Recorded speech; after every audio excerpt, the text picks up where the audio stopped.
Assalamualaikum warahmatullahi wabarakatuh. Saya Alicia Triinsani dengan NIM 18081067172 kelas Biologi E semester 6 dalam mata kuliah telaah kurikulum Biologi SMA dengan dosen pengampu Bapak Bambang Ekanara MPD. Di sini saya akan mempresentasikan hasil analisis hasil RPP yang telah saya buat mengenai materi Biologi SMA kelas 11 dengan KD 3.4 dan KD 4.4. Langsung saja ke materinya ya. Baik, terdapat 3 komponen utama dalam presentasi saya kali ini, yaitu terdapat rencana pelaksanaan pembelajaran atau RPP, kemudian pengembangan materi ajar, dan instrumen penilaian. Yang pertama, di sini rencana pelaksanaan pembelajaran atau RPP. Di RPP terdapat identitas yang meliputi mata pelajaran, nama sekolah, kelas atau semester, materi, dan alokasi waktu. Mata pelajarannya yaitu biologi, nama sekolah SMA Negeri 3 Cirebon, kelas 11 semester ganjil atau semester 1, materi, struktur, dan fungsi jaringan pada hewan. Alokasi waktu yang digunakan yaitu 2 kali 45 menit dengan 4 kali pertemuan. Karena pemilihan waktu 2 kali 45 menit pertemuan itu dirasa cukup untuk materi, struktur, dan fungsi jaringan pada hewan. Selanjutnya yaitu di dalam RPP terdapat kompetensi dasar dan indikator pencapaian kompetensi. Nah, di sini KD 3.4 yaitu menganalisis keterkaitan antara struktur sel pada jaringan hewan dengan fungsi organ pada hewan. Kemudian KD 4.4 yaitu menyajikan data hasil pengamatan struktur jaringan dan organ pada hewan. Indikator 3.4.4 yaitu menjelaskan struktur jaringan pada hewan. Indikator 3.4.5 menjelaskan letak dan fungsi jaringan pada hewan. Indikator 3.4.6 yaitu menganalisis keterkaitan antara struktur sel pada jaringan hewan dengan fungsi organ pada hewan. Dan indikator yang terakhir yaitu indikator 4.4.2 menyajikan data hasil pengamatan struktur jaringan dan organ pada hewan. Selanjutnya yaitu tujuan pembelajaran. Melalui kegiatan studi literatur, diskusi jarak jauh, dan melakukan analisis materi dari rumah, peserta didik dapat menganalisis dengan tepat keterkaitan hubungan antara struktur sel pada jaringan hewan dengan fungsi organ pada hewan, dan menyajikan dengan baik data hasil pengamatan struktur, jaringan, dan organ pada hewan, serta memiliki sifat mandiri, jujur, dan disiplin.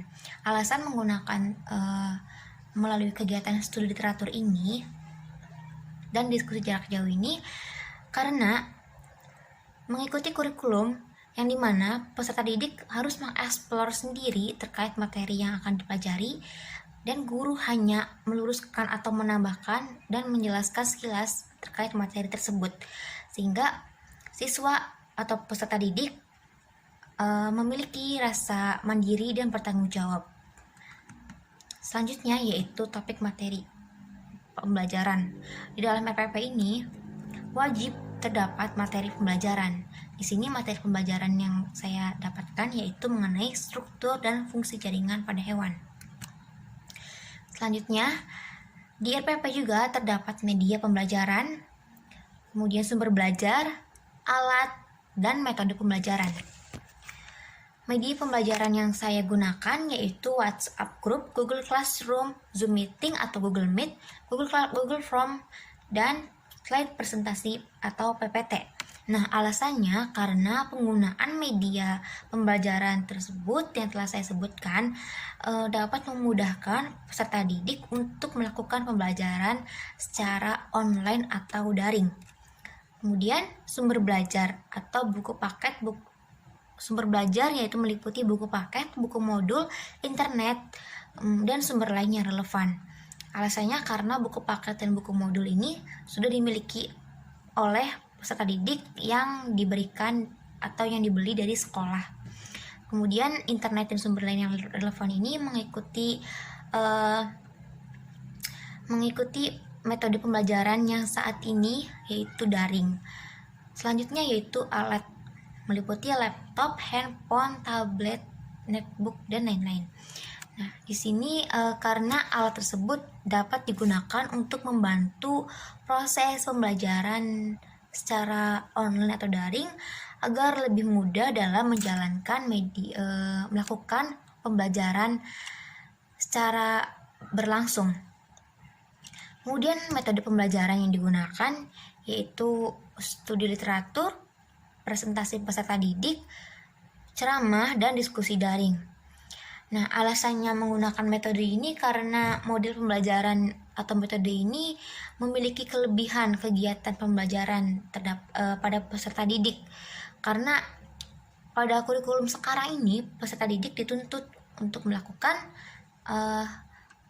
keaktifan sendiri, sehingga peserta didik dapat dan memiliki rasa tanggung jawab terhadap dirinya sendiri. Selanjutnya, di dalam RPP juga terdapat langkah pembelajaran. Di dalam kegiatan pendahuluan berisi yaitu yang pertama, guru membuka pembelajaran dengan mengucapkan salam pembuka dan berdoa untuk memulai pembelajaran melalui WhatsApp group, dan meminta siswa untuk masuk kelas daring via Google Classroom. Selanjutnya, guru meminta siswa untuk mengisi daftar hadir melalui fitur presensi di Google Classroom sebagai sikap disiplin. Selanjutnya, guru memotivasi siswa dengan menyampaikan tujuan pembelajaran, manfaat, dan membuat persepsi mengenai struktur dan fungsi jaringan pada hewan. Kemudian, guru mengingatkan kembali sekilas materi sebelumnya, dan guru memberikan link materi pembelajaran berupa video pembelajaran tentang struktur dan fungsi jaringan pada hewan. Selanjutnya, guru meminta siswa untuk membuka fitur tugas kelas dan membaca petunjuk pembelajaran daring. Kemudian kegiatan inti lanjutannya yaitu pada pertemuan 1, di sini peserta didik menyimak dan mengamati video struktur dan fungsi jaringan hewan. Dari menyimak video, peserta didik dapat mengetahui macam-macam jaringan pada hewan. Selanjutnya, guru membagi kelas menjadi 4 kelompok, yaitu kelompok jaringan epitel, jaringan ikat, jaringan otot, dan jaringan syaraf. Selanjutnya, peserta didik berdiskusi secara daring bersama kelompoknya masing-masing terkait macam jaringan hewan yang dibagi oleh guru dengan bersumber buku paket, buku biologi, buku modul, maupun situs internet. Kemudian, pemaparan hasil diskusi kelompok melalui Google Classroom oleh perwakilan kelompok. Lalu, peserta didik melakukan tanya jawab antar kelompok. Setelah itu, guru memberikan penjelasan tambahan mengenai macam-macam jaringan pada hewan. Dan yang terakhir yaitu masing-masing peserta didik membuat hasil analisis pembelajaran hari ini dengan review sebanyak 1 lembar. Selanjutnya yaitu kegiatan inti lanjutan. Terdapat pertemuan 2, pertemuan 3, dan pertemuan keempat. Teman-teman bisa melihat sendiri di sini di PPT, teman-teman bisa membacanya sendiri. Selanjutnya yaitu langkah pembelajaran lanjutan bagian akhir atau kegiatan penutup. Di sini yaitu guru merefleksi kegiatan pembelajaran dengan melakukan pengecekan pemahaman dengan melontarkan beberapa pertanyaan terkait materi yang telah dibahas.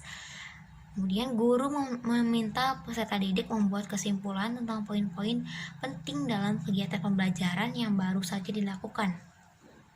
Kemudian menginformasikan kegiatan pembelajaran yang akan dilakukan pada pertemuan berikutnya. Dan yang terakhir yaitu guru mengakhiri kegiatan belajar dengan memberikan pesan dan motivasi kepada siswa dan diakhiri berdoa melalui daring. Selanjutnya yaitu materi pembelajaran. Cakupan materinya yaitu meliputi jaringan epitel yang terdiri dari jaringan epitel pipi, epitel kubus, epitel silindris, epitel transisional, dan epitel kelenjar. Di sini semua jaringan ini dipaparkan mengenai letak dan fungsinya masing-masing. Selanjutnya ada jaringan ikat, meliputi jaringan ikat longgar, jaringan ikat padat, jaringan darah, jaringan tulang, jaringan lemak, dan jaringan limfa. Selanjutnya itu jaringan otot, meliputi jaringan otot polos, jaringan otot lurik, dan jaringan otot rangka. Dan yang terakhir itu jaringan saraf, meliputi saraf sensorik, motorik, dan psikomotor. Selanjutnya yang ketiga yaitu instrumen penilaian. Terdapat 3 instrumen penilaian yang meliputi yang pertama, penilaian pengetahuan atau kognitif, penilaian keterampilan atau psikomotor, dan penilaian sikap atau afektif. Pada penilaian pengetahuan atau kognitif ini, yaitu melalui tes tertulis secara daring via Google Form dan penilaian pengetahuan melalui hasil diskusi kerja kelompok maupun diskusi kelas. Sedangkan penilaian keterampilan atau psikomotor yaitu penilaian hasil praktikum gambar berbagai macam jaringan hewan. Dan yang ketiga yaitu penilaian sikap atau afektif melalui pengamatan perilaku, sikap disiplin, bekerja sama, jujur, dan bertanggung jawab ketika proses pembelajaran daring dan diskusi kelompok berlangsung. Nah, selanjutnya di sini saya melampirkan penilaian pengetahuan kognitif. Terdapat tabel dengan keterangannya, yaitu di sini penilaian pengetahuan berdasarkan tes tertulis secara daring via Google Form.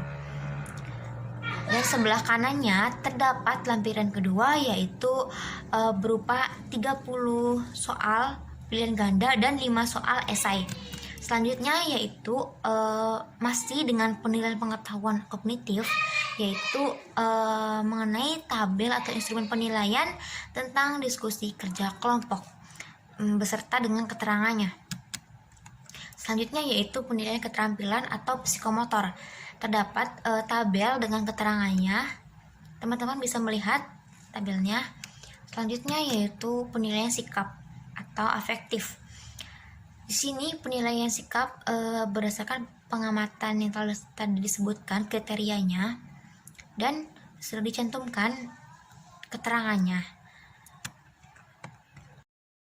Mungkin cukup sekian presentasi dari hasil RPP yang telah saya buat. Kurang-kurangnya mohon maaf. Terima kasih yang sudah menyaksikan sampai akhir. Wassalamualaikum warahmatullahi wabarakatuh.